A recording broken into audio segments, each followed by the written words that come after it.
تو جو شخص بھی کسی کو سیدھے راستے سے ہٹانے کی کوشش کرے تو وہ دراصل خود اپنے لیے تباہی کا سامان پیدا کر رہا ہے اور اس کو پتہ بھی نہیں۔ اور بہت سارے لوگ ایسے ہوتے ہیں جو لوگوں کو دین سے ہٹانے کا ذریعہ بن جاتے کسی بھی وجہ سے، لیکن انہیں احساس تک نہیں ہوتا اس بات کا۔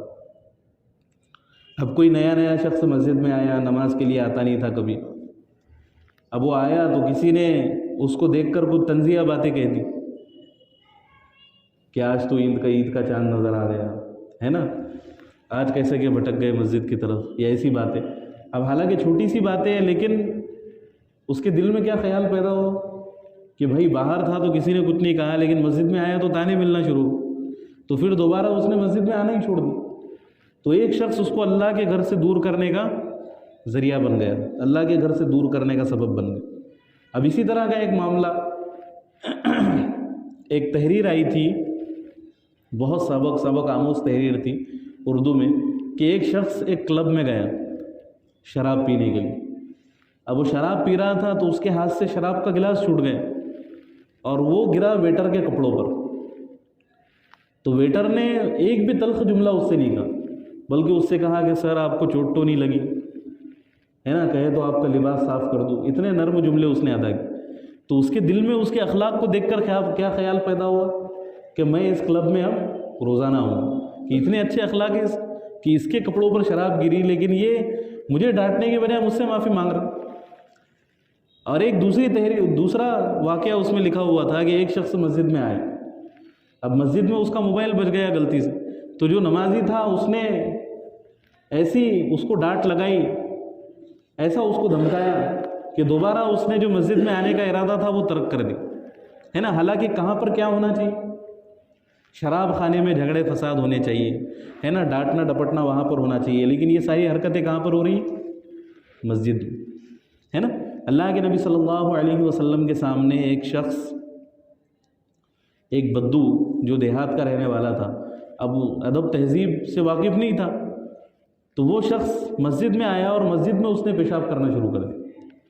تو اب صحابہ اکرام غصہ ہو گئے، اور ظاہر سی بات ہے کہ مسجد میں کوئی ایسی حرکت کرے گا تو غصہ آنا لازمی۔ تو صحابہ اکرام اس کو روکنے کے لیے آگے بڑھے، تو اللہ کے نبی صلی اللہ علیہ وسلم نے فرمایا کہ اس کو روکو مت، بلکہ اس کو پوری طرح سے فارغ ہونے دو۔ اور جب وہ اچھی طریقے سے فارغ ہو گیا تو اس کے بعد اللہ کے نبی صلی اللہ علیہ وسلم نے اسے بلایا اور پیار سے اس کو نصیحت کی کہ مسجد میں یہ کام نہیں کیا کرتے، مسجد میں یہ کام نہیں ہو سکتا، ہے نا۔ تو ایسے اخلاق ہونے چاہیے، تو اس سے جو بے دین لوگ ہیں وہ بھی دین کے قریب ہوں گے اور غیر مسلموں پر بھی اس کے اثرات پڑیں۔ ورنہ اگر نصیحت بھی کریں گے اور اس میں لہجہ ایسا ہوگا اور بالکل اس کو ذلیل کر دینے والا معاملہ ہوگا تو دین سے کیا قریب ہوں گے، بلکہ اور زیادہ دین سے دور ہو جائیں گے، ہے نا۔ تو نرمی کا پہلو ہونا چاہیے انسان کی زندگی میں۔ دین جو ہے وہ اخلاق کے ذریعے سے پھیلا، ان اخلاق کو دیکھ کر بہت سے لوگ اسلام میں داخل ہو۔ اب ایسے بہت سارے واقعات ہیں اللہ کے نبی صلی اللہ علیہ وسلم کی سیرت میں۔ ایک مرتبہ ایک شخص آیا نبی صلی اللہ علیہ وسلم کے پاس، ایک بدو، اور اس کے پاس ایک چادر تھی کھردری۔ اب آج کے زمانے کی جو چادریں ہیں، نرم چادریں، وہ تو اس زمانے میں ہوتی نہیں تھی، تو اس کے پاس ایک چادر تھی اور وہی ان کا لباس ہوا کرتا تھا۔ تو اس نے کیا کیا کہ اللہ کے نبی صلی اللہ علیہ وسلم کی گردن میں وہ چادر ڈالی زور سے، اور چادر ڈال کر کھینچی، اور اتنے زور سے کھینچی کہ آپ کی گردن پر اس کے نشانات پڑ گئے۔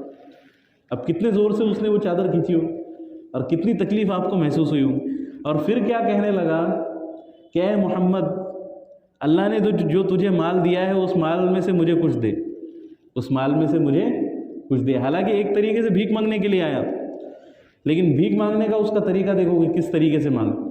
لیکن اللہ کے نبی صلی اللہ علیہ وسلم نے ایک لفظ بھی اس کو نہیں کہا، بلکہ آپ صلی اللہ علیہ وسلم نے کہا کہ اس کا جو مطالبہ ہے اس کو پورا کرو، جو یہ مانگتا ہے اس کو دے دو۔ تو وہ شخص فوراً کلمہ پڑھ کر مسلمان، اور وہ کہنے لگا کہ میں اتنا بد اخلاق نہیں ہوں، بلکہ میں نے آخری نبی کے بارے میں یہ پڑھا تھا، یہ سنا تھا کہ آخری نبی جو ہوں گے وہ بہت تحمل و بردباری والے ہوں گے، تو اس لیے میں نے آپ کا امتحان لینے کے بارے میں سوچا کہ میں آپ کا امتحان لوں کہ آپ کے اندر کتنا صبر و تحمل، تو اس لیے میں نے آپ کے ساتھ یہ معاملہ کیا، اور اب میں کلمہ پڑھ کر مسلمان ہوتا ہوں، ہے نا۔ اور ہمارے ساتھ اگر ایسا کچھ ہو جائے کیا معاملہ ہوگا، ہے نا۔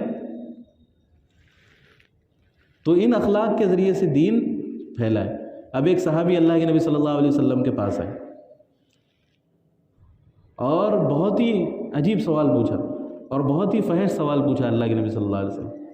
کہا کہ یا رسول اللہ صلی اللہ علیہ وسلم، آپ مجھے زنا کی اجازت دے دیجیے، آپ مجھے زنا کی اجازت دے دیجیے۔ اب کتنا فحش سوال تھا، لیکن اللہ کے نبی صلی اللہ علیہ وسلم اس سے ناراض نہیں ہوئے، بلکہ آپ صلی اللہ علیہ وسلم نے اس سے بہت محبت سے بات کی، بہت پیار سے اس کو سمجھایا کہ تم زنا کرنے کی اجازت مانگنے کے لیے آئے ہو، لیکن تمہارے گھر میں بھی بہن ہے، تمہارے گھر میں بھی ماں ہے، اگر کوئی شخص تم جس سے زنا کرو گے تو وہ کسی کی ماں ہوں گی، کسی کی بہن ہوں گی۔ اگر کوئی شخص مجھ سے اس بات کی اجازت مانگے کہ میں ان کی بہن کے ساتھ زنا کرنا چاہتا ہوں تو کیا تمہیں اچھا لگے گا؟ تو وہ صحابی کہنے لگے نہیں۔ پھر آپ نے اور کچھ مثالیں دی ان صحابی کو۔ پھر ان صحابی نے کہا کہ یا رسول اللہ، میرے دل میں میرے لیے دعا فرما دیجئے کہ اللہ تعالیٰ میرے دل میں زنا کی نفرت پیدا فرمائے۔ تو اللہ کے نبی صلی اللہ علیہ وسلم نے ان کے سینے پر ہاتھ رکھا اور اللہ تعالیٰ سے دعا کی۔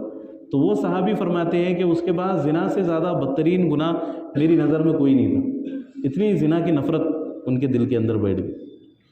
تو اس لیے جو بھی کام ہو دعوت کا، تربیت کا، کسی بھی چیز کا، تو وہ محبت سے ہونا چاہیے۔ جو کام محبت سے ہوتا ہے وہ نفرت سے نہیں ہو سکتا۔ اللہ تعالیٰ قرآن مجید کے اندر فرماتے ہیں کہ ادفع باللتی ہی احسن فاذا الذی بینک وبینہ عداوۃ کأنہ ولی حمیم۔ تو یہ دشمن کو دوست بنانے کا نسخہ اللہ رب العزت نے بیان فرمایا کہ کوئی تم سے الجھے، کوئی تم سے بحث کرے، کسی سے سابقہ پڑھے تو بہت اچھے طریقے سے اس سے مخاطب ہو۔ تو اس سے جو تمہارا جانی دشمن ہوگا وہ ایسا ہو جائے گا گویا کہ تمہارا گہرا دوست ہو، گویا کہ تمہارا گہرا دوست ہو۔ حضرت لقمان حکیم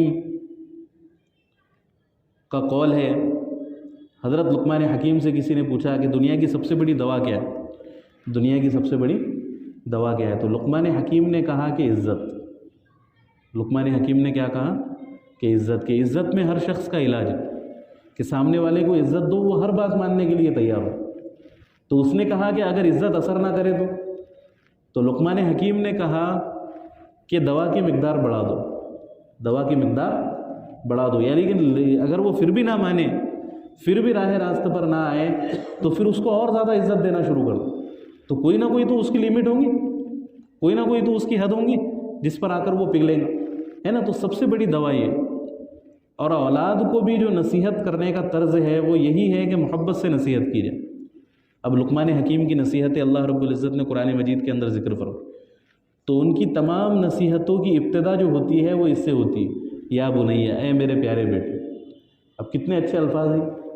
اب ہم اپنے گھر میں نصیحت کرتے ہیں تو اس طریقے سے کرتے ہیں نصیحت، اے میرے پیارے بیٹے، کتنے پیارے الفاظ ہیں۔ تو ان الفاظ سے حضرت لقمان حکیم اپنے بیٹوں کو نصیحت کر رہے ہیں، اپنے بچوں کو نصیحت۔ تو گھر میں بھی جو معاملہ ہو نصیحت کا، تربیت کا، تو وہ اس طریقے سے ہونا چاہیے۔ تو محبت سے جو کام ہوتے ہیں وہ نفرت سے اور ان چیزوں سے نہیں ہوتے، تو اس لیے ان طریقوں کو اختیار کرنا چاہیے۔ تو بہت سے لوگوں کو دین سے دور کرنے کا ذریعہ بن جاتے ہیں نا، لیکن اصل میں وہ خود اپنی ذات کا نقصان کر رہے ہوتے ہیں اور انہیں پتہ بھی نہیں ہوتا۔